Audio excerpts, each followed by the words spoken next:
Hello folks, this is Scott with Soul Reflections once again. The title of this video is going to be Leather Conditioners and Do They Actually Work? I have a couple different leather conditioners in front of me and I'll get to them in a minute. The first thing I want to bring up is if we're going to use a leather conditioner, then we kind of have to understand what leather actually is inside our vehicles. The reason why I bring up this point is I have a daughter, she's 6 years old, and we'll be driving through the northeast Texas area, and she'll say to me, we'll pass by a farm or a ranch, and she'll say, Daddy, let's pull the car over and take a look at the animals. Let's go pet the horse or go pet the cow. So typically, as a good father that I am, I'll pull the car over and we'll go look at the animals. When I do that, I have never found myself once ever say to my daughter, why don't we walk up to the horse or walk up to the cow and pet its leather? That's not something we would say as human beings. We know that basically that hide of that animal is its skin, it's its actual hide. But the leathering process is very interesting because if you actually think about what leather actually means, and because leather is a man-made process, an engineered process by man, leather is actually the man-made process of taking the hide from the animal and turning it into leather. Now, I don't want to get into a long video on how leather is actually created, but I'll hit some key points with it. When they remove the hide from the animal who so willingly volunteered to give up its hide, the clock is sort of ticking. They've got to get to this hide right away or else this hide will begin to break down because it's no longer attached to a life force. So what they do is they bring it to a tanning process. They'll take this leather and it will go through this tanning process. And the leathering process is quite unique because there's so many chemicals that are introduced into the hide so that it doesn't break down, so that it kind of holds its integrity so that when it's put inside the vehicle, it doesn't fall apart. Now for most of us, when we're buying leather or we're buying leather inside our cars, you probably noticed when you bought the car, you paid a pretty high premium price for that car or the leather that's in that car. And instantly when we see that premium price that we paid for leather, we instantly feel like it needs to be taken care of. It needs to be, we got to be gentle with it. We've got to clean it. We've got to condition it so that it lasts. And to a point, that's true. But I want to bring up a point about what actually leather has on the surface of the leather inside your car. And it doesn't matter if you're driving a Honda Accord that has leather inside of it, or you're driving a $400,000 Bentley.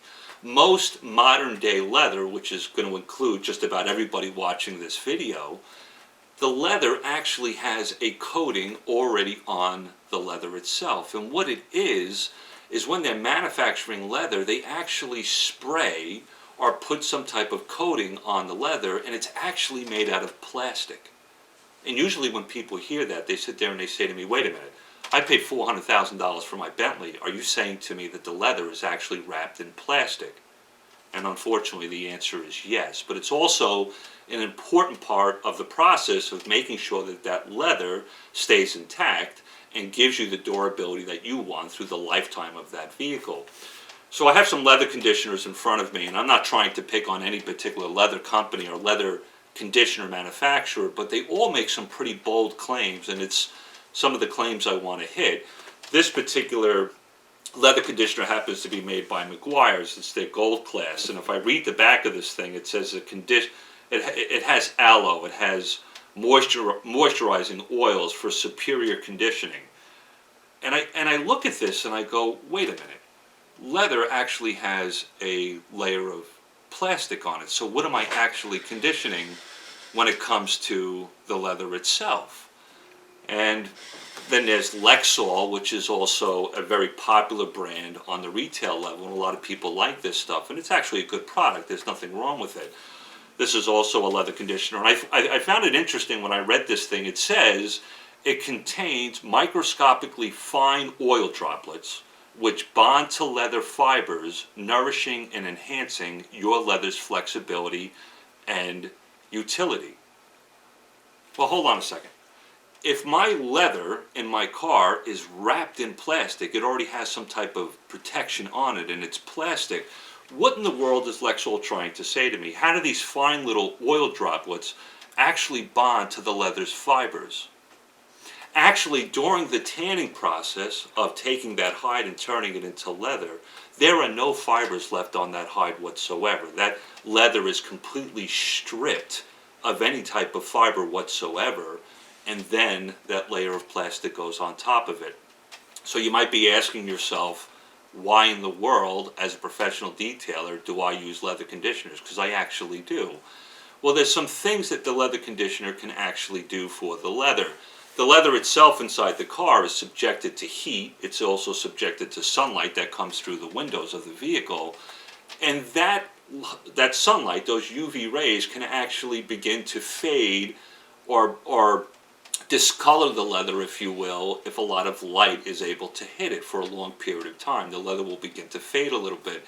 The one thing that leather conditioners do, and it's one of the reasons why I use them, is they do have some type of UV protection within the leather conditioner itself. So that's kind of a key point for me, is that I'm not naive to the fact that some of these leather conditioners have the ability to block, to some extent, UVA and UVB light.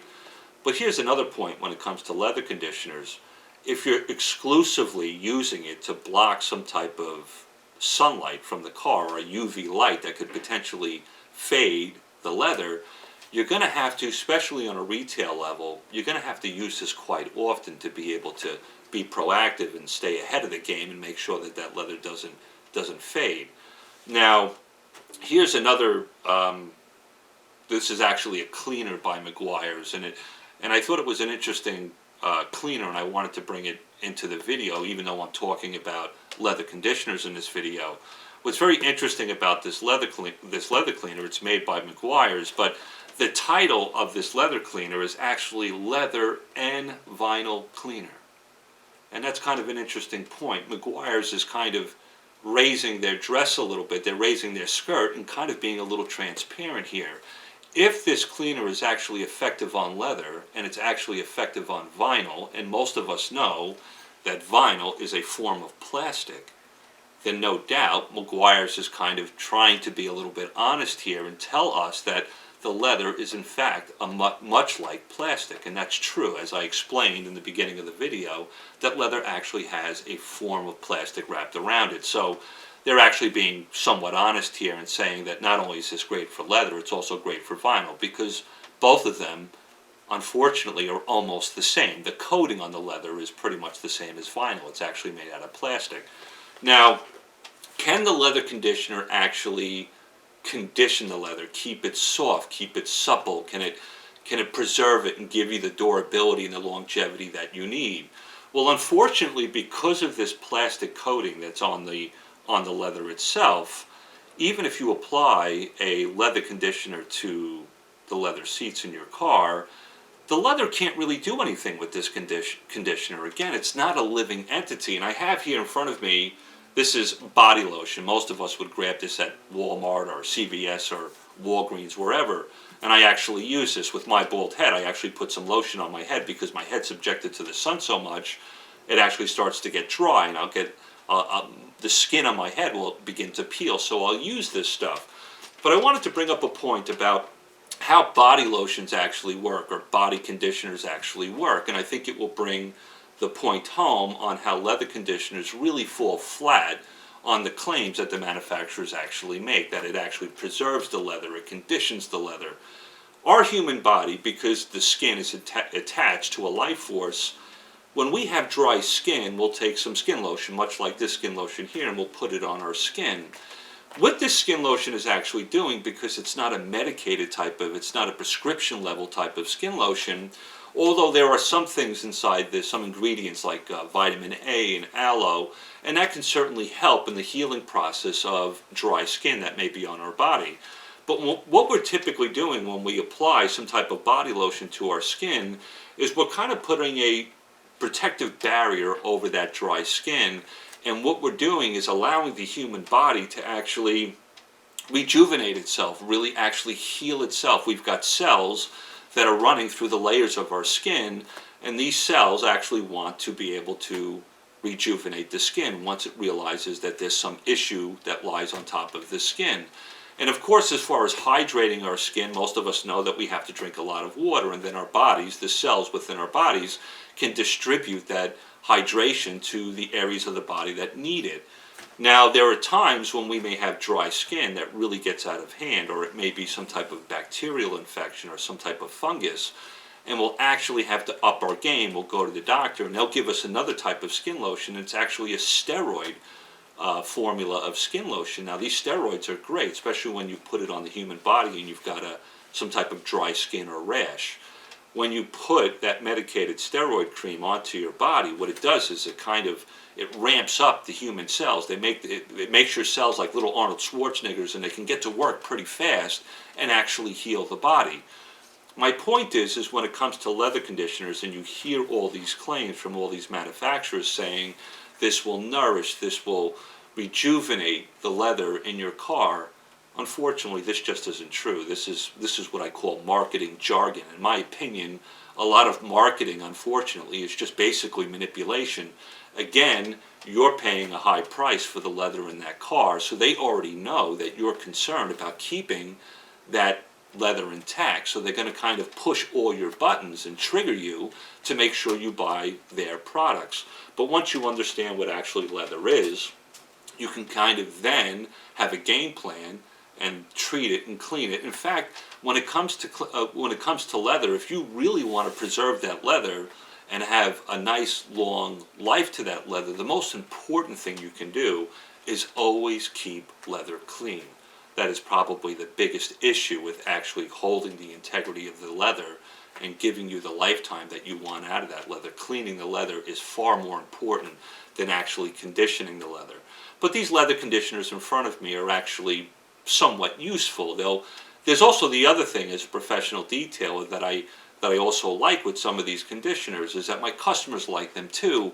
They'll provide some type of scent or aroma within the car, and usually it's like a new leather scent. Most of us, when we buy a new car, we get in it and we smell it, we kind of fall in love. We begin to create a bond with the car because we love that new leather smell. So these leather conditioners can help prolong that leather smell within your car, and that's kind of important to me as a professional because a lot of my customers appreciate that. And the fact that the leather conditioner actually can create or give you some UV protection, that's also important to me as well. But I'm not deceiving myself, I'm not fooling myself, I'm not falling into that trap where the manufacturers of these leather conditioners are telling me that I need to apply it so it nourishes the leather surface and it keeps it soft and it keeps it supple. That just isn't true.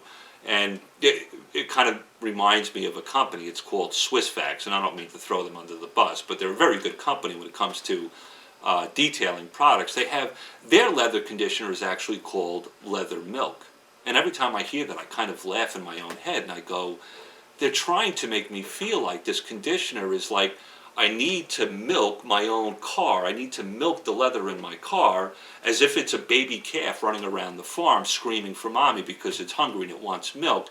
It's just another way that some of these marketers will actually try to push all your buttons and get you to buy their products. But again, if you're looking at trying to preserve the leather, the most important thing you can do is actually keep it as clean as possible. And I typically recommend that somebody who has a leather interior within their car, you probably should be cleaning it twice a month.